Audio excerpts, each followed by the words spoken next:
വണ്ടിപ്പെരിയാർ ഗ്രാമ്പിയിൽ പശുവിനെ കടുവ ആക്രമിച്ചു എന്നുള്ളത്. അപ്പോൾ അതിൻ്റെ വിശദാംശങ്ങൾ എന്താണ്?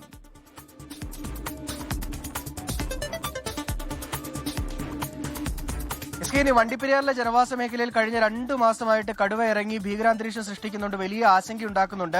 മൂന്നാർ പാമ്പൻ മലയിൽ നിന്ന് ഏപ്രിൽ 1 പിടികൂടി പെരിയാർ കടുവാ സങ്കേതത്തിൽ തുറന്നുവിട്ട കടുവ ജനവാസ മേഖലയിലേക്ക് ഇറങ്ങുകയായിരുന്നു.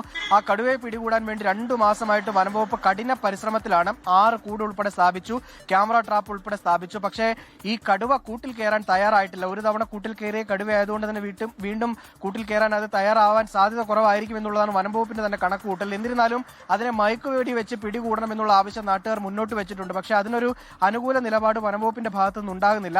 ഇന്നിപ്പോൾ ഏകദേശം 11 പശുക്കളെ ആ പ്രദേശത്ത് കടുവ ആക്രമിച്ചിട്ടുണ്ട്. ഏറ്റവും ഒടുവിലത്തെ സംഭവമാണ് ഇന്നലെ ഗ്രാമ്പിയിലെ പഞ്ചായത്ത് മെമ്പറുടെ പശുവിനെ ആക്രമിച്ചത്.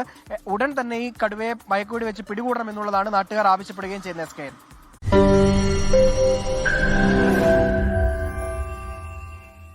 ലോകത്തെവിടെയായാലും ഏത് സമയത്തും 24 വാർത്തകളും ഓഗ്മെന്റഡ് റിയാലിറ്റി പാക്കേജുകളും എക്സ്പ്ലെയിനറുകളും വിശദമായി കാണാൻ ഞങ്ങളുടെ യൂട്യൂബ് ചാനൽ നിങ്ങൾക്ക് സബ്സ്ക്രൈബ് ചെയ്യാം.